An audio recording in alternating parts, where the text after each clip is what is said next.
I want to particularly thank you at Norfolk Independent Care for inviting me to come and talk to you today. And also, I am very, very pleased, as I'm always pleased when I come to Norfolk, to see an independent care conference that includes our colleagues from the statutory sector in both social care and health. And I think the fact that you work together cooperatively through some of the difficulties and challenges to try and find solutions is extremely positive. What I would say to you is we are going into tough times. People may think that we're in tough times already, but I believe we haven't seen the worst of it. And as it gets tougher, and as it gets more adversarial, and as it gets more full of conflict, the challenge for you will be to continue the dialogue, to work together to find solutions to the challenge rather than retreating into your silos. I want to really underline for you, it's going to get very, very tough, and it's going to get very, very much more adversarial. And so hold on to the fact that you have a track record of working together. Many of you will know Care England, and I'm delighted to have the association with Norfolk Independent Care. The thing that I think I want to underline for you is that because I represent the sector across England, I do have a very good view about where the integration agenda is, and I have some thoughts and opinions about that. Some of them are going to be very challenging for everybody in this room. They're certainly going to be challenging for our colleagues in health. They will be challenging for our colleagues in the statutory social care sector. But I also have to tell you, some of these things are going to be challenging for my colleagues in independent social care. Because if we are going to deliver an integrated approach to health and social care, we are going to have to change not just one bit of the system, but every bit of the system. And this is not going to be requiring a bit of tinkering around the edges. It's going to require a paradigm shift. And that paradigm shift is going to be uncomfortable and challenging for everybody. So I think that is the difficult challenge that we have. Now, I was really pleased Jonathan mentioned in his opening remarks the fact that we cannot think of this integration agenda in terms of the structure. The reason we need integration is because of this. This is the new vision for social care. This is how citizens have been told to expect a service. And if you look at those outcomes, and if you look at the way in which that is constructed, it really requires the whole system to wrap themselves around the individual, rather than to think about how you bolt bits of a system together. You've got to really reconfigure and meet a very significant challenge. I have to say also, it's challenging for the public, because a lot of this agenda is about what we do to enable the public to have a life, not a service. But some of it requires the public to take responsibility for things like their own health and some of the issues around how they fund care. And we have traditionally been in a situation where politicians have shied away from telling the public the truth. And I think that has created a raft of expectations which are increasingly difficult for us as a sector, whether we're the statutory bit of it or the independent bit of it, to be able to deliver on. So this is a really, really commendable objective in terms of what we want to deliver. But it is a tough objective because it requires us all to think differently and to work beyond boundaries. I think we need to also recognise that if we're going to have an integrated system, this is not, as Jonathan said, about how we bolt together bits of the existing system. It's how we reconfigure it to give people a life rather than a series of services. Now, if you just think about that, and you think about what that means for the way in which we construct our current service offering, it is completely a million miles away from what we currently do. And the issue about integration, we do need to focus on some of the outcomes that are required, but we also need to focus on some of the really tough stuff about the integration of things like the budgets and how we use the resources that are available to deliver an outcome. I spend a lot of my time with the chattering classes in London, and I'm often hearing them say things like, well, I wouldn't mind paying more tax if it was going to deliver a better health system. Well, let me tell you, I'm a taxpayer, and I don't want to pay 1 penny more tax. And the reason is, I don't think as a taxpayer I'm getting much value from the current system. And I do not want to go headlong into throwing money into a bottomless pit until we have really thought strategically about how we reconfigure to get the value that we need to get for that money. And so I really think our challenge is about this issue of giving people a life, not a service, and to think strategically about how the money that we currently invest is being spent. I often hear from people that there are really tough times. I hear it in the Department of Health. I hear it in the regulator. I hear about the challenges of dealing with enormous problems on little resources. And then I go to meetings, and there are 17 people from the same organisation in the room. That doesn't smack to me of organisations that are devoid of resources. It smacks to me of organisations that are wasting resources. So I think we need to start thinking about some of the minor, what might be seen as little things, which are indicators as to whether or not organisations are actually as strapped for cash as they currently tell us they are. We've got to build our system very much about assuring quality and safety for our service users. But that must not be used as the excuse either to be risk averse or not to do anything. If you imagine what having a life, not a service, is about, it's about people taking risks. A life without risk is a life without quality. So I think for the system, in terms of the commissioning and also in terms of the regulation, it needs to understand that it's about managing risk rather than eradicating risk, and it's about ensuring quality. I'm delighted that David Pryor is here today as the chair of the CQC, because I believe that David and his senior team have now got a really clear vision for regulation. And I think we're on a journey, and I think he acknowledges we're on a journey, to try and deliver a regulatory system that will be a backstop for quality and safety. But what I also have to say to providers is that David Pryor is not responsible for quality, you are. It is your responsibility to deliver quality services. It's a tough call in an environment which is very, very difficult in terms of the funding, but it is the thing that is at the very heart of what you do. So I just want to raise that marker to tell people that they need to be thinking strategically about whether or not their services are both high quality and safe. Of course, if you get to the point where you say to yourself, well, I can't deliver that on the current level of funding, then I think a rethink is in order about how you deliver services and what you deliver in terms of services.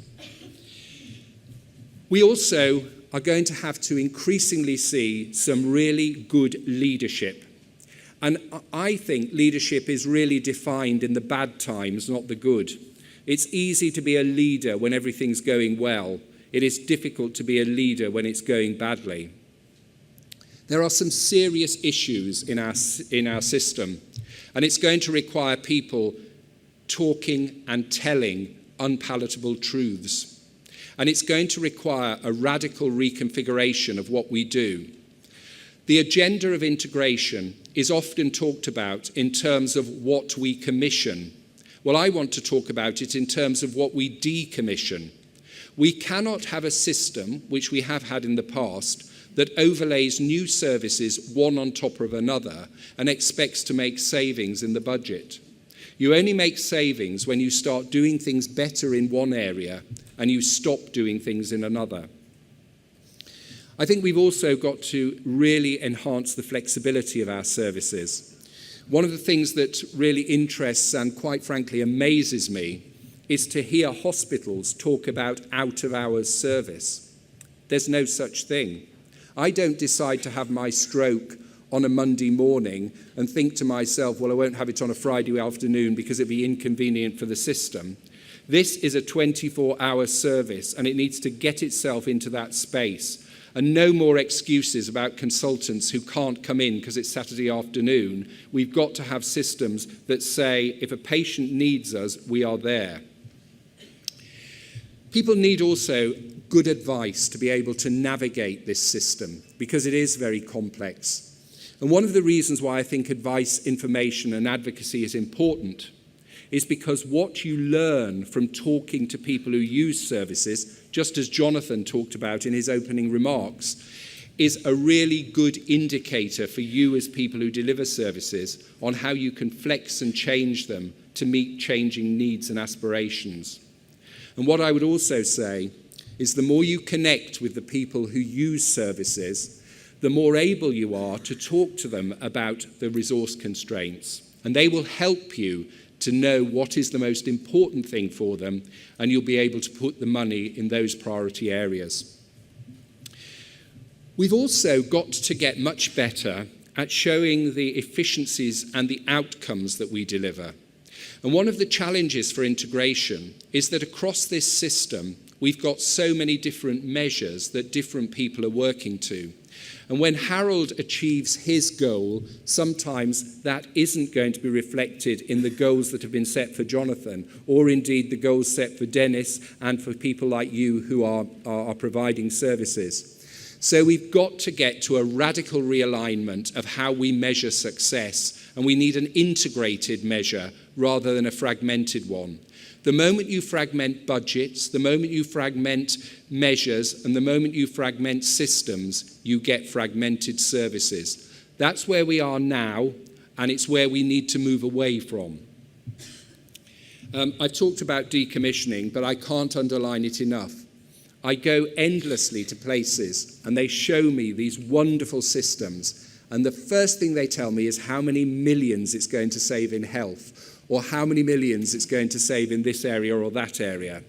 Well, not one penny is saved until you stop doing it in health or stop doing it somewhere else. And the only way we're going to find more resources for this system is to transfer them across the system. There will be no new money. And one of the things that I think is a bit of a myth is that the health service particularly has got a financial problem. It's had increases in its budget year on year. Now they will say to me, yes, but if you go into a hospital, you'll see the pressures. They will tell me that the expectations have been raised. They will tell me all those things. But the bottom line is the real difficult stuff around financing hasn't happened yet. But believe me, this is the beginning of a warning sign for us all. And what I would say about change is it will happen. There are two ways to deal with it. You can either let it swamp you like a wave on a beach, or you can grab a hold of it and you can lead it in the direction that you think is best. Change will happen. It is our response to change that will define whether or not we have a sector that is vibrant for the future. We have got to do this integrating and developing new systems, but we need to start from the premise of where the citizen is and work the system around them rather than shoehorning the person into the service. Of course, it's easy to say and it's difficult to do. I was musing on my way here that this is the 10th speech on integration that I have given in the last 8 days. And it's on everybody's tongue. It's the sort of thing of the moment. But how do we get it from rhetoric to reality? Well, we get it to from rhetoric to reality by doing the tough stuff, not the easy stuff, by reconfiguring, by wholesale change, not by tinkering around at the edges. And I'm afraid there is too much of the thought that you can do this in the easy way. And sometimes people convince themselves that actually an easy way is a hard choice. Well, actually, in the long run, the easy way is the really, really difficult and wrong choice, because later down the line, we will have to make those changes. And forewarned is forearmed. The sooner we do it, the better it will be. When we talk about efficiencies and outcomes, we also are going to have some tough conversations. And I'm afraid you're going to have them in Norfolk. I question the wisdom of having a wholly owned subsidiary of the council delivering care at a significantly higher price than is delivered in the independent sector. There is no justification for it. And it is going to have to change. And what I would say to this council is I suggest you think about changing it sooner rather than later, because you might have a court decision that has to tell you that it will change. Because I think it is not only unethical, but I think it might even be straying into being illegal. And I would welcome the council's view about how they're going to change that. Or alternatively, if they think that their services are commensurately better, prove it. Give us the evidence. Let us make decisions on an evidence base, not because of the needs of staff or indeed whether or not it's about the politicians. I sometimes think that a lot of these initiatives are not about the protection of vulnerable adults. They're more about the protection of vulnerable politicians. And we have got to remind politicians they are servants, not the masters of our citizens. We've got to start using money more wisely. We've got to build our system on quality, not on cost. But what I would say about that is we've also got to prove the benefit of quality. We have got to explain to the system and to hard-pushed commissioners why delivering a quality service is not only better, but we've got to evidence that it's better. We've got to evidence that in terms of the quality of life of the resident, but we've also got to evidence it in terms of its impact on the costs of delivering a service to a citizen. So often I hear people talk about my quality is brilliant, and my next question is, well, prove it. And I do think we need to get away from just mouthing these platitudes and start from an evidence base. And what I would say to you is, there are lots of ways in which you can evidence that. And you've just got to think about every statement you make, how do I justify it? How do I say, yes, I provide better quality, yes, that's better for citizens, yes, that's better for the system, and I can prove it. I also think this notion of integrating health and social care outcomes is absolutely vital. It is not helpful when Jonathan and Harold and Dennis and you are all working to different measures, because you can succeed in one area and that can lead to a failure in another. And I particularly have sympathy for Harold and his colleagues in health, because lots of things health can do can save money in social care. Lots of things social care does saves money in health. But because of the silo approach to funding, that money does not transfer across the system. And we have also had the announcement of the Better Care Fund, and I want to pay tribute to Norman Lamb for the work that he's done on that. And it has been a really big fight that he's had to push through to get that Better Care Fund. But it will be money wasted if it is just thrown across the system and not singularly scrutinised about whether or not it's going to deliver some really clear outcomes. So I do think, in terms of the Better Care Fund, I want to see the independent sector really involved in those plans, and I want to see you evidencing that your services are better and more efficient and deliver better outcomes. I also want to see, as much as possible, the citizen in control. I want authorities to be out of the commissioning space. And I also want my colleagues in social care, in the independent sector, to be really strategic and think creatively. I spoke to a member who was having a major problem because her local authority was paying so little for dementia care. And she said to me, I can't make this work. Then what she did was she got all the stakeholders in the area, the Alzheimer's Society, residents of her relatives of her residents themselves, and she discovered there was a major gap in daycare and support for people with dementia. So she changed from being a 30-bed care home and she became a 60-session dementia support unit.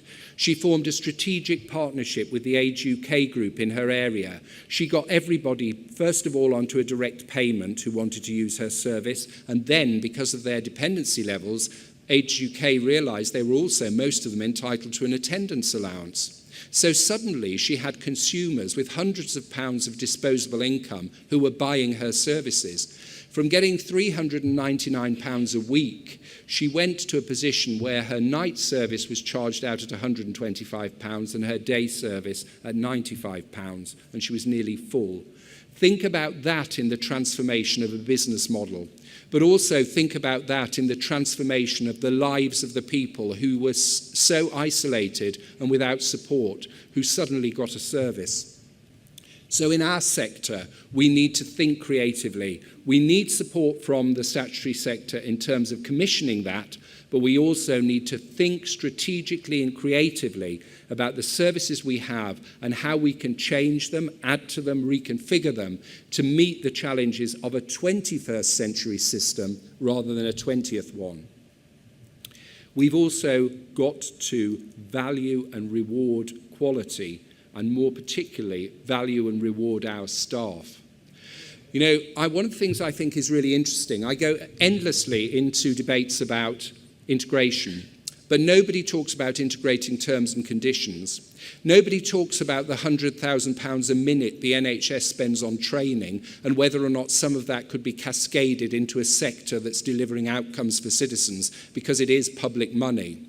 So I think we have got to really shift this agenda. We've got to put our colleagues and yourselves, who deliver enormously complicated services to people with a range of comorbidities, we've got to respect your skills and we've got to reward your effort. And I'm afraid I'm fed up with going into the Department of Health to be asked the question, how do you improve the status of care workers? Well, the answer is you pay them, you give them professional training, and you give them societal respect. That's how you do it. It's not rocket science, but it does require political will. I think that